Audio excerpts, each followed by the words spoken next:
Yes, sir. We are live on the Coach Cool podcast. Happy Friday to everybody, and welcome to episode number 123, where we are doing something for the first time. We are kicking it back to a previous Friday discussion that we did back in December with my boy, Mr. Niko Palazeti.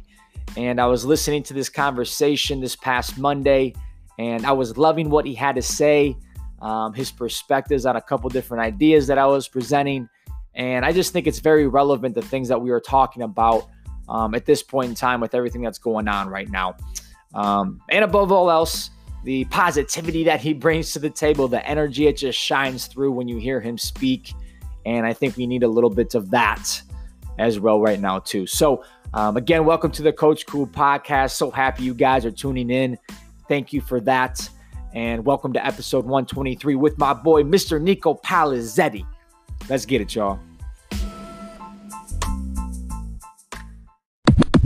All right, y'all. It is time to kick this conversation off, and I could not be more excited to have this guy on the line with me today to share some insights with you, because I spent the whole 2018 year with this guy, and the amount of stuff that I learned in that year, not many people get to learn in, I feel like, 20 years. So to get him on the line today and hear his perspectives and, again, his insights and what he has going on and different processes and things that he has learned along the way, I think is going to mean a lot to a lot of people, and the value that it's going to bring is going to be immense. So without further ado, it is my honor, it is my privilege, and it is my joy to welcome Coach Niko Palazeti to the conversation today. Neeks, thanks for taking the time, brother.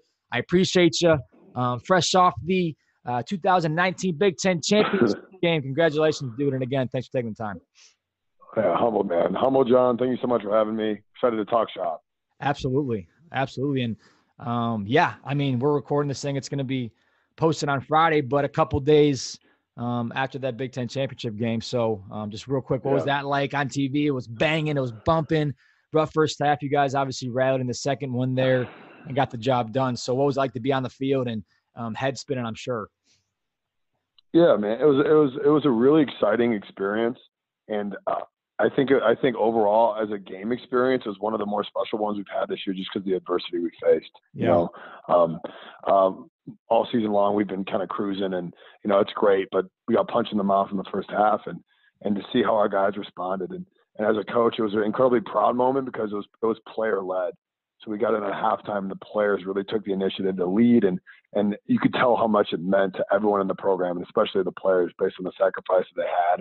And you see guys speak, and you hear guys and how much they want it, and you know there was no doubt in my mind that we'd come out swinging at the least, and that was definitely what happened. So it was really exciting. It was a really fun, exciting game experience, and just the way our guys rallied and overcame the adversity of the first half was really exciting to be a part of. No question. I think that's been a question mark too, is just, how are they going to respond when somebody comes at them a little bit, and they most certainly did respond. No question about that. And we'll kind of get back to the Ohio State stuff here in a little bit, Neek, but I want to start back to kind of your start a little bit. Born and raised Northville, Michigan, Catholic Central High School. Could talk about those days forever, but I want to start with your playing career at Michigan State. Was a fullback there. Some kids listening might have absolutely no idea what a fullback is.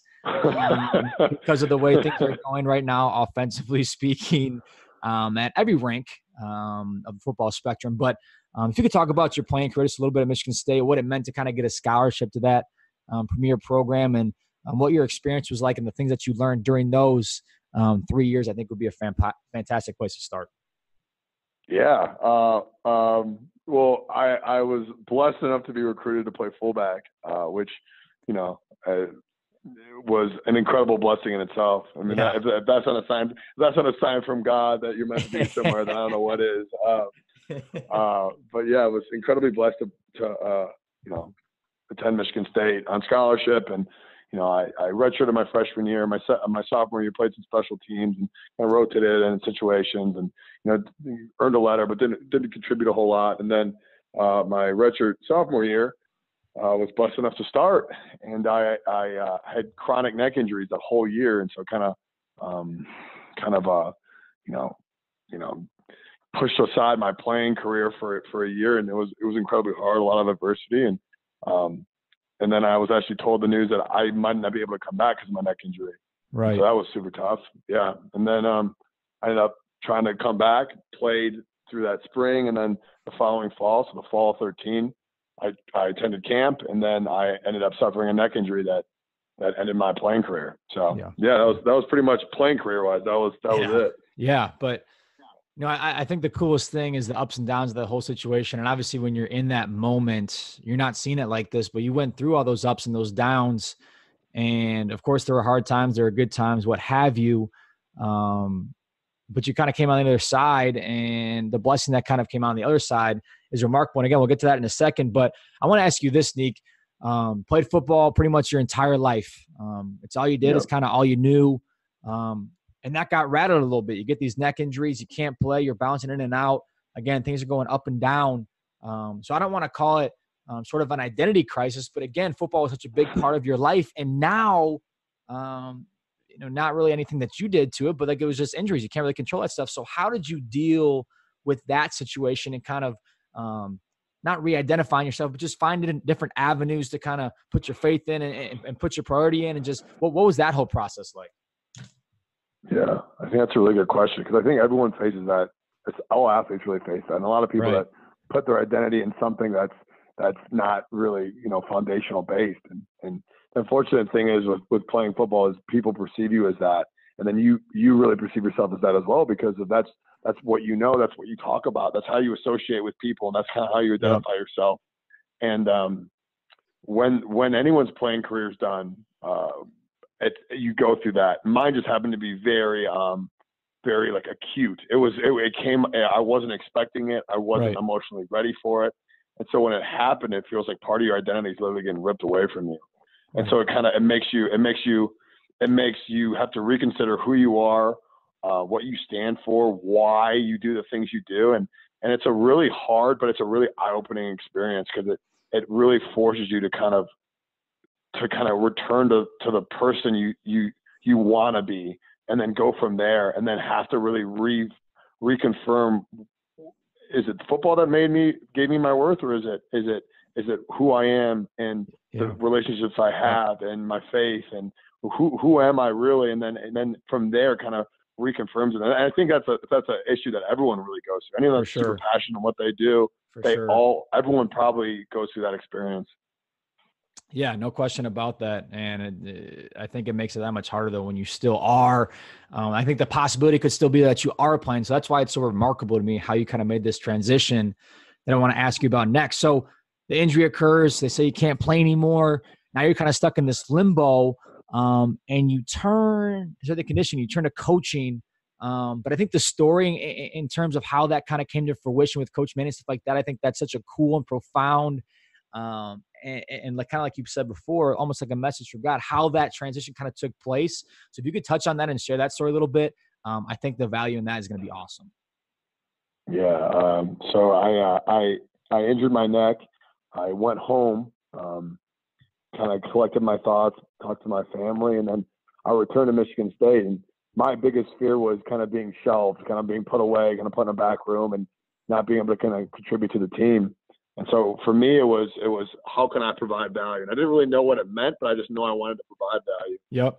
And so I met with Coach Antonio, and he was incredibly gracious. And he told me, I told him my decision to medically disqualify, and he obviously supported it. And he knew that was really the only decision I could make, just based on the health of my neck. Yeah. And so I just told him, Coach, I want to contribute. I want to contribute. I don't know how, but I want to be used. And I want to be used in a platform that can impact players. And so he kind of gives me some ideas, and I'm like, maybe the weight room, and maybe the weight room. And so I was always passionate about lifting weights. So I kind of stumble into the weight room, and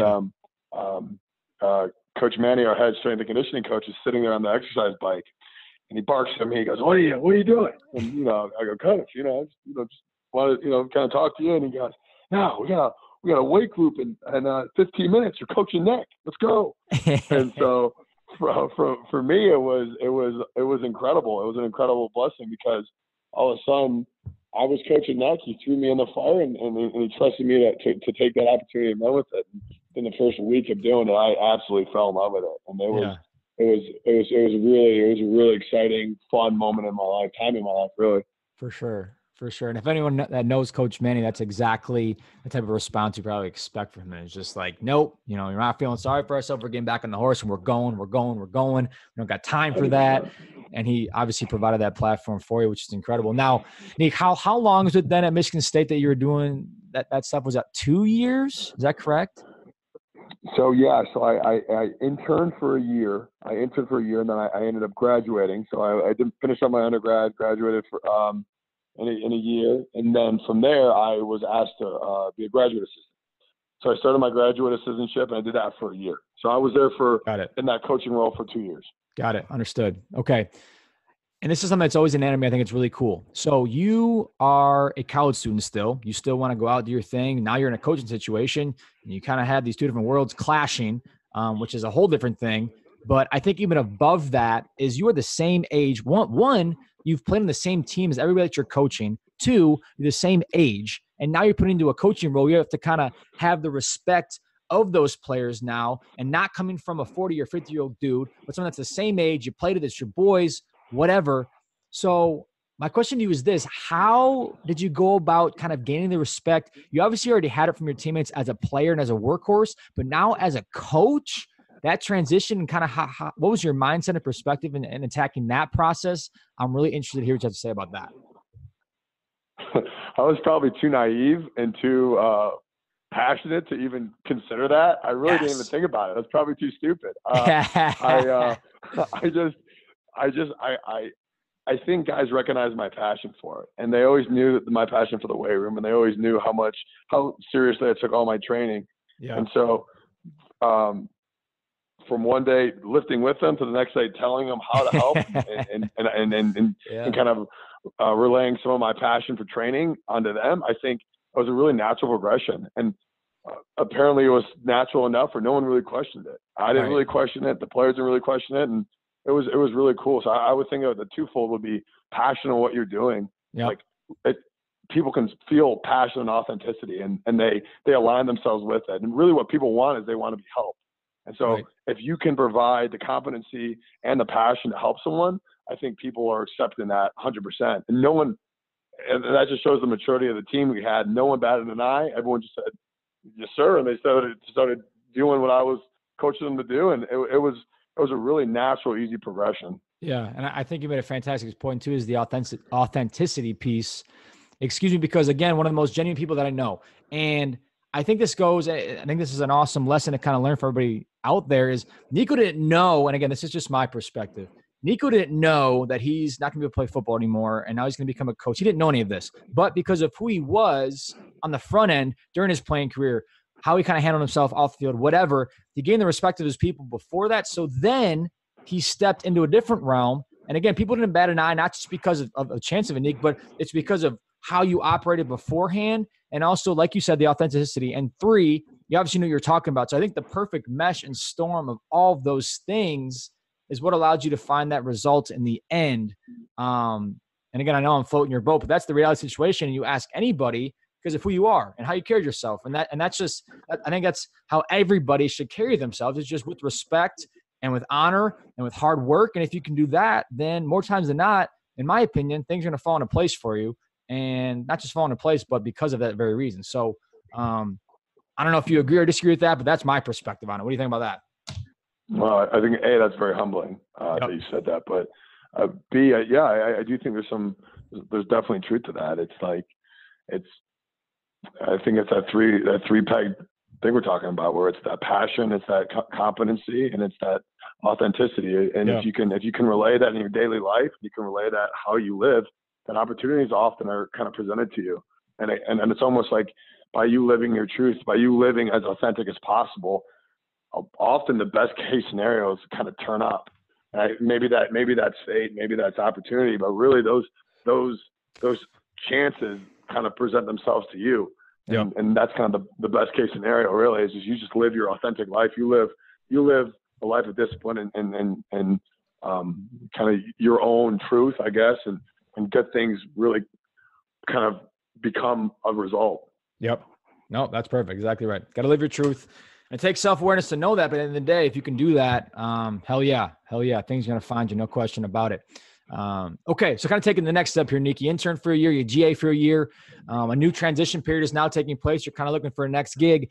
And Mississippi State University pops up. Starkville, Mississippi. Here I come. Here comes Niko. Here I, Michigan boy, Midwest guy. Now I'm heading down to Starkville, Mississippi. Talk about that experience, because I know that's not just like going from, Michigan State to Ohio State. That's a whole different culture. That's a whole different part of the country. So again, not too much detail, only there for a year, but I wanted to touch on that because I think that was a big formative time in your life and also a big culture shock maybe as well. Oh my gosh, it was about as big of a culture shock as you could possibly ever imagine. My fiance at the time, we drive down 14 hours to Starkville, Mississippi, and it was about as foreign as you could possibly get, both culturally and comfort-wise, just because we didn't know anybody. Yeah. We were living by ourselves. We were newly engaged, and we just went for it. And probably once again too ignorant to know any better, but we just did it, and it was an incredible opportunity. And especially coaching down there, because coaching down there, you're coaching a group of young men that are just different.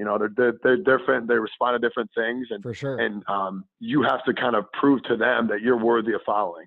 And like at Michigan State, it was obviously easier because they had known me. They had known where I was coming from. They knew where my heart was at. Whereas I have to go down there now. I have to prove myself that A, I am someone worth following, and B, that I do know what I'm talking about. And that is a much more challenging opportunity. So it was an incredible experience. It pushed me outside my comfort zone about as far as I could possibly be pushed. That's incredible. I remember talking to you a few times when you're down there and you're like, dude, you have no idea, like I can't even explain, I can't even put it into words, and you're still doing it. I'm still trying to picture it, like, damn, like I don't even know. But to me, that's so cool because, again, it's outside your comfort zone. That's how you grow. It's how you learn. You took a chance on yourself. Yeah. You didn't know anything about it. You're just like, screw it. And I talk about that stuff every single week on this podcast. It's like, you just got to go do it. Like, whatever. Bet on yourself. Like, I know who I am. I know what I stand on. Like, let's go let it rip and see what happens. And, again, challenging and different, but beneficial in the end because, good dude and you know what you're talking about, and it worked out. So, man, I love that. Okay, so spent a year at Mississippi State, awesome SEC ball. Then you went and spent a year at Maryland, awesome gig there as well. And then Ohio State pops up, one of the most premier programs in the entire country. I'm sure that was kind of a surreal phone call. I don't even know how that kind of came to fruition for you, but even the possibility of going to a place like that and also kind of getting your foot in the door, what was that step like? And what was kind of the feeling at the time with that, and how did that all transpire? I had received a phone call from a mutual coach asking if I'd be interested in potentially working at Ohio State for Coach Mickey Marotti. And yeah. To be honest, I didn't really know because we had just moved, we had just gotten married, my now wife and I, and we had moved 2 times in a year, and so I was like, man, I don't know. And I called my wife, and she automatically goes, "No, we're going. This is an incredible opportunity. We're going." And so that just shows you the type of character of my wife. But so she said that so strongly that it made me just really reevaluate. And so I called the contact back, and I said, Coach, absolutely, I'd be interested. And then Coach Mickey Marotti called me a couple of days later, and it was an incredibly humbling experience because. I remember when I was younger, I would read Muscle Fitness magazine and Coach Mick's articles I would read, and now all of a sudden I'm interviewing with a guy who I used to aspire to, and then all of a sudden I'm interviewing, and he goes, "Do you have any?" He asked me some real brief questions, and he goes, "Do you have any questions for me?" Do I have any questions for you? Like, let's talk. How much time you got, man? Like, let's go. Like, this is an incredible experience. I don't care if you hire me or not. Can I steal 30 minutes of your time? Like, it's incredible. Yeah. No, that's perfect. I love it. So you get there and what was it? Was it the spring of 2017? Is that correct? The spring or summer? January 2017. January. Okay. Yeah. January. So you first step on the scene. Ohio State Buckeyes football program, one of the most storied programs, again, in the country. First impressions, maybe the first thing that you learned initially when you first got there, What were those first kind of couple days, weeks, months, even year like in terms of, again, making that transition, a new environment, a new situation? What was that like for you? The first thought I had was how elite everyone was at their job. Got it. So the amount of skill at Ohio State was incredible as far as at every department. So the compliance team, the media team, the graphics team, the facility team, the administration, all the coaches, everyone's so elite at their job. And so that took me back. Like, everyone is all in, everyone's on the same page, everyone has the same alignment. So that was a really cool, eye-opening experience to be really surrounded by the best people at what they do in the country. And then 2 would be the urgency and the pressure. And so we kind of had a saying, it's 4th and inches every day. And so every day it's you have to bring your very best every single day. And Ohio State did a fantastic job, probably headed by Coach Meyer, that every day is a 4th and inches mentality, and you have to be at your best every single day, and you have to be able to elicit change and drive the culture every single day. And so that experience, there's no bad day, there's no comfort zone. It's 4th and inches every day, and that was a kind of an adjustment. Not that I didn't operate that way, but it was to have that demanded of you is a whole different level. For sure. No, I completely get that. And you think maybe you hold yourself to that standard, but now that quite literally is the standard, not only internally, but externally. And probably the combination of those 2 things, the pressure you put on yourself, the pressure you get from other people, like, wow, like that's something. And I want to touch on, not even just in terms of Ohio State, but a strength coach in general, which I think to the outside eye, people don't really understand the complexity, and not even the complexity, but just the demand and the time that it takes and just the overall demands of that job. People don't like, sometimes it's a 4:30 a.m. to, God only knows what time in the PM for weeks and months and years on end. So like, my question to you, Nick, the next question will be this, is how, with that schedule, obviously very demanding at work, whatever, how do you personally kind of stay afloat in terms of keeping things balanced? I know balance really isn't the right word, but kind of keeping your head above water, keeping proper perspective on life and things in general, like whatever, like how do you go about that? Because I know there's a lot of people out there, it's not strength conditioning, but it's their sales job, or they're an athlete, or they're in high school and they have school and they have sport and they have the same stuff. So like, how do you go about even trying to keep your sanity throughout that entire year with a schedule like that? That's a great question, John. I kind of learned this at a really young age. Even when I was GAing, I would GA, I was doing all my classes. I would program for a bunch of different teams. Then I would have to be up at, 3:40 a.m. And I was just burning the candles at both ends, man. I never gave myself any break. I almost had a nervous breakdown. I couldn't handle the being on at all times. And really early on, I was fortunate enough to meet, be around Coach Manny, and he kind of taught me that. I remember I've shared you with this story before, but I think it's really impactful, is that he would, when he was in the weight room, he was the alpha dog. He ran that room. He was Coach Manny. Like it was a persona, man. He had it. He was juiced up. He was going. And I remember one day he went to shower, and he goes in the shower, and usually he would leave, but he had forgotten something. So he comes in the office, and he's wearing penny loafers, blue jeans, and a leather jacket. And he was almost unrecognizable, and he looked like just Ken Manny. And it took me back, and I just thought, wow, how incredible is it to be able to turn it on and then equally turn it off. Yeah. And he was just a husband and a father who was leaving work, and for me that was an incredible moment in my life, because I realized it took as much discipline turning it on as it does turning it off. Right. And I never had any issue turning it on. I can bring it, but turning it off and being at peace of mind, and then having the discipline to be the husband and the father and the son that you're supposed to be, that takes an incredible amount of discipline, and that's been learned. And there's times where I don't. There's times where I have a racing mind. I think a lot of times that habit, teaching yourself habit and a routine to get yourself in and out of that mindset's really good. Got it. Yeah, no, I can absolutely attest to that. Whether it's the 5 minutes in the car ride on the way to work, that's the only quiet you're going to get for the day, or maybe a podcast on the way home or a phone call to mom. Like, you got to find those things and you got to hold on to it, because again, time is of the essence, and it's not necessarily a bad thing, but at the end of the day, you have to be disciplined enough to make that stuff happen, to keep that sanity and to keep yourself going. No question about that. So, okay. So that's one of the bigger challenges, obviously the schedule and stuff. Let's talk about the positives real quick. You get so much enjoyment out of this job. Again, I was with you for the whole 2018 season. The passion that you bring every single day, the authenticity, the knowledge, the love, just everything in general. Like, it's so evident and people gravitate towards you. And I can tell you just soak that stuff up every single day. So for you, again, that's an outsider's perspective, but for you, what are some of the bigger enjoyments and highs of this job? Because again, I know you love it, but from your perspective, what do you love most about being a strength and conditioning coach?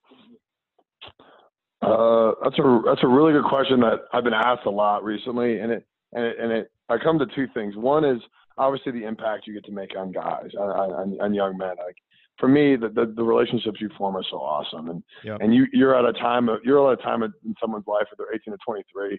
They're really trying to develop and become men, and a lot of times you're inheriting when they come out of high school where they're the men and they're the guys, and then they're getting, punched, metaphorically, obviously punched in the face. And, right.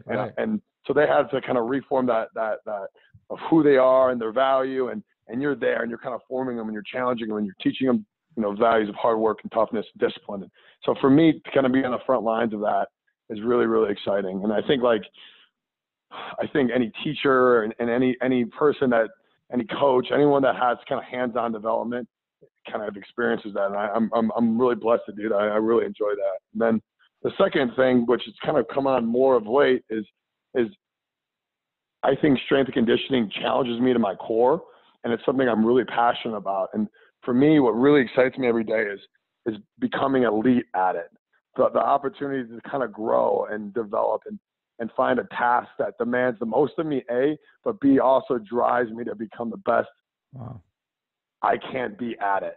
And for me, that's kind of been driving me really recently and I just recently identified that as I love working it because I'm passionate about it, but B, it demands the most of me. And I know that I want to see it through to become the best strength coach, the best coach I can possibly be. And for that, that really drives me. That really pushes me. That's really cool. That's so cool. And I was just talking about with Jane about this the other day, and how fortunate, people like myself and you, when we're doing these separate things, whether for me right now, it's this podcast, the website, and my work, or you with your job, obviously, and how we've found these things that drive us and they wake us up and they make us want to be better. And it's a challenge every single day. It's not easy. It's hard. And that's the whole point.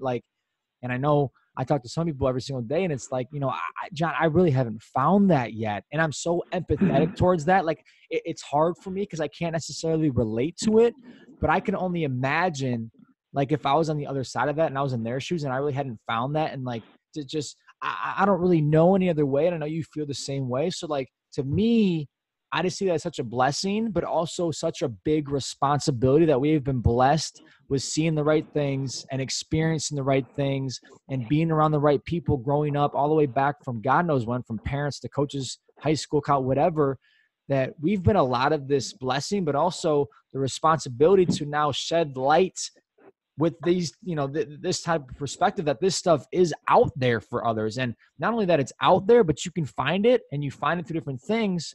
But at the end of the day, like, we found that stuff, and that's so cool. And I know you feel the same way. And like, I just feel overwhelmingly blessed and responsible to then kind of shed light and make others aware of that stuff, because it's out there. It's out there. I promise you, but you have to seek it. And for whatever reason, I guess we've kind of been blessed with the opportunity to kind of find it early on. But I don't know, like, what do you think about that? Like, I know I've mentioned that to you before, like how we're in these different situations, but to me, like, it's a responsibility to be at your best because you have found what you want to do and you know what you're good at. So, like, do you see it as a responsibility, a blessing? Like, what's your kind of angle on that perspective? That's really good insight, John. That's really hard because it is hard. I think it's hard for guys like you and I to look at people that maybe haven't found their passion and then ask, well, why haven't you found your passion? How can you find your passion? I don't really know how to find a passion because I've always been very passionate. And I've been very blessed be involved with my passion. Yeah. I think a lot of it is, it's fear-based. I think a lot of it isn't, and that's what I admire my wife Kelsey about is she didn't really know what she wanted to do, so she tried teaching, and she got her master's in teaching, and then it wasn't a great fit, so she went higher education, and then she's searching, and she's constantly looking, and I applaud that. I applaud the effort of pursuit of passion. No doubt. I think that's the biggest thing, because who knows if her passion is her job, which she really, really loves. She really is enjoying, higher ed and advising. Like, she loves that. Like, right. Is that her passion? I don't know. Is her passion going to be when she's 65 years old and she looks back in her life and realizes that being a mother was a passion of hers? Who knows? I don't know, but I think that constant pursuit of passion and not settling, I think that's where the real courage is. God, that's so true. That's so true. And those are the inspiring people to me. It's like they're still swinging. Like, they haven't found it. It's all good. It's not throwing up my hands and accepting it, but still swinging and trying and going. And like, damn, dude, like, that's so cool.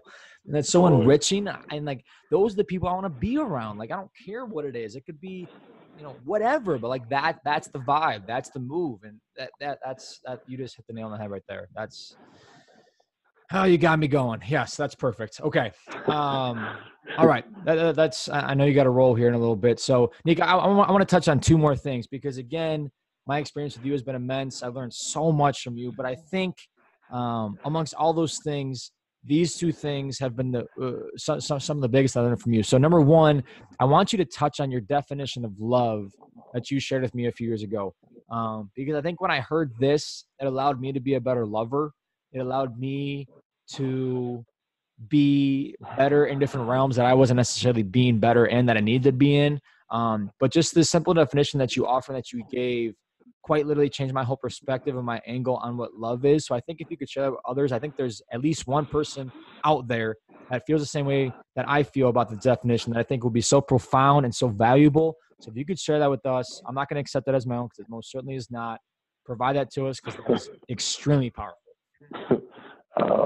Well, I hope I'm getting this right. I hope I can remember how I phrased that to you, because I have faith. Come on, give it to me. I have faith. But I think people commonly confuse kindness and love, and I think people think love. I think people think love is being nice to people, is reaffirming what they believe, and I think love, it couldn't be further from the truth. I think love is to demand, to challenge, to enforce the person to be the best they can be. Yep. And I think that's upholding people to a standard, to the standard that they can meet. And I think that's what true love is. I don't think love is kindness. I think love is using yourself to help them be the best they can be, and using yourself as a way to reinforce that. Right. And that can be expressed in a lot of different ways. But I think true love is supporting and demanding all at once. Yep. And that's perfect. And what I remember you, Quinton, is, and again, this is why I think it really helped with me, is when you're loving somebody, also yourself, this could very much be for yourself too, but love is being what the other person needs you to be, not what they want you to be. So, maybe someone needs a kick in the ass. Well, you got to give it to them. Like, you don't want to do that, but for their betterment, in the end, they need that at this point in time. So you got to kick them. You got to do it. Maybe they need a hug. They don't want a hug, but they need one. They want to be tough. They want to kind of grind through. Well, maybe no. As a lover and as a person of influence or whatever, they need to take a step back, and they need a hug. They need someone to talk to. Maybe they need that at that point in time. But it's on you to have the self-awareness and the social awareness to identify what that love is and what it looks like in that moment for that person, or maybe yourself, and being that. And if you can be that consistently for yourself and for others, like, that's it. That's life. Like that's what coaching is. That's what parenting is. That's what being a friend is. That's what being a husband or a father or what, like, that's it. That's it. So, like, when you said that, I don't know, man, like, be what they need you to be, not what they want you to be or what you want to be for them, but what they need. And that takes love. That takes connection. That takes friendship. That needs relationship. But if you can be that, like, wow, like that's it. Like that, like game over. So, And you taught me that. So that's on you. Listen to this guy. That's really good, man. This guy needs a podcast. Who the hell am I? Who the hell am I? This guy needs a podcast. What the hell? You said that. Holy cow, man. All right, and then secondly, last thing before I ask you my last question here, Nick. Definition of toughness. I know you know this one because you're very fond of definition of toughness. What is that? What does it look like for you? What do you think that looks like? Give it to us because this is profound. Oh man, definition of toughness. Come on. We definition of toughness for me is, man, it's so abstract, but it's so concrete at once. For me, it's the application of focus, no matter the situation. And exactly to be honest, it's toughness is really the ability. It's consistency. It's the ability to be at your very best when your best is needed, and it's for me that's toughness. Like I love being surrounded by people who are the same thing, who can bring their best no matter the situation. They can apply that focus, and they can bring their very best no matter the situation or the environment or the circumstance. I think those are the people that I'm just attracted to. I love consistency. I love being able to control your mentality and being your best every day. Like I admire those people. Those are the people I want to follow. Yep, straight up. The consistency factor is what always got me. Is no matter what the situation, no matter what environment, whatever, being that same person every single day. And if you can do that, that's tough. It's not fighting somebody. It's not lifting a lot of weight. Like that's not it. It's not it. That can be a factor, but no, be consistent. If you can be consistent no matter what, bang, I'm rocking with you. I can roll with that every single day. No question. No question. Damn. It's so big. I know we've talked about this before, John. It's for me, that consistency point is it's what I follow. It's what because if I can't trust you to control yourself consistently, if I can't trust you to control your emotions, then I don't really want to follow you, because there's nothing I feel like I can gain from you, because if you can't control who you are and the energy that you're bringing or the attitude that you're bringing, if you can't control yourself, then how are you going to impact other people? Yep. How are you going to coach? How are you going to influence others when you can't even control yourself? Yep. And I think that's what coaching that's what's so valuable about coaching. That's what's so valuable about life is people want to make an impact. Well, but if you can't control yourself, if you can't start with getting yourself right, then how are you going to impact the world? And I think that's what coaching's done for me. Is it's made me really evaluate myself on a daily basis. If I'm not at my best, my ability to impact others and coach to my full potential is completely sacrificed. Man. And so it's a daily process of getting myself right, getting myself to that consistent mindset, or else I'm not good at my job. I'm not a good husband. I'm not right. And I know it. And I know it.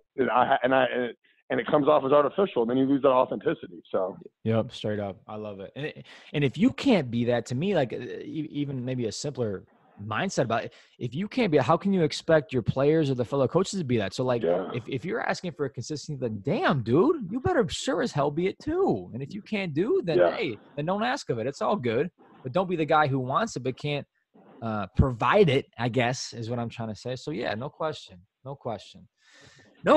Nick. All right, dude, then last question. I want to end on this. Again, kind of put the ball back in your court and get your perspective on this. So we're talking 50, 60, 70, 80 years from now. Coach Niko Palazeti is dead and gone. Your time has come. See you later, Coach Niko. I appreciate you. Love you. All good. But the influence that you made in this world and the people around you, your community, your teams, all of that, that impact is still present, and people are still talking about you and that impact. So at that point in time when you are gone, but your impact is still here, what do you want people to say about you and that impact at that point in time? What a great question. Holy cow. I know you got a good answer. Come on. I think what I really want to be known for is just someone that really cared. I think it's very simple. And I think if I can be someone that had integrity, someone that acted in a manner that was authentic and meant what he said and said what he did or did what he said, and really cared about people. Yep. So I'm talking out loud. I'm thinking out loud. Let me come to a finite answer here because that's a really deep question. I could take about 3 hours to answer. Yeah. No, take your time, dude. I think what I really would I would love my legacy to be something very simple but very very powerful to the fact of that he cared about people and he cared and he invested himself in others and he acted with integrity. Yep. If someone says that about me, I'll be like, all right, I don't really care. I could be whatever you needed me to be. But if you felt like if I genuinely cared about you and I acted in a way that was real, authentic, and had integrity, then I feel like I did okay. And that's it. No, that's perfect. And it's not the championships or the weight lift of that's all the tangibles, but it's the intangible. And if you can make people feel some type of way like that, then there it is, my dog. There it is. Well, Nick, that's all I got for you, man. I know we could talk all day, but you know what? I know your head's spinning.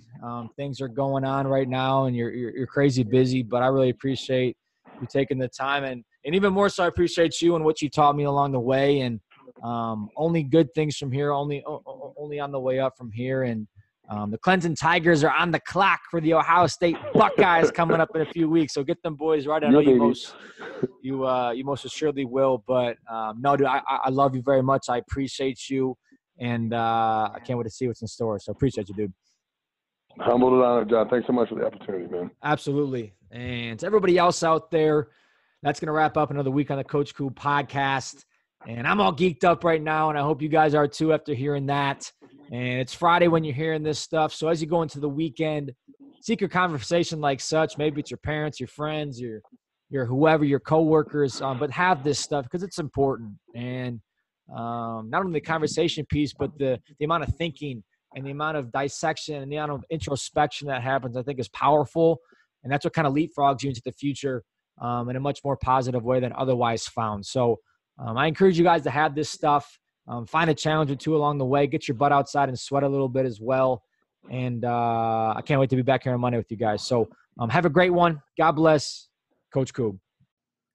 Hey, y'all. Thank you so much for tuning into today's episode and just listening to the podcast in general. It means the absolute world to me that you guys choose to take time out of your day and your busy lives to listen to me and the perspectives that I offer and the challenges that I give out and the conversations with the guests that I have on this show. And I very much hope it's bringing some sort of value into your life and you're finding benefit from these conversations and from these perspectives. And if you are one of those people, whether you've listened once or you've listened to all the episodes, I'm going to ask you right now, if you feel so compelled, to leave a rating and to leave a review, whether it's on Apple Podcasts or Spotify or however you choose to listen to this show. I would very much appreciate that because that's how growth happens. That's how I can continue to learn and understand this thing from your guys' ears, not just my mouth, but make this thing more of a two-way street.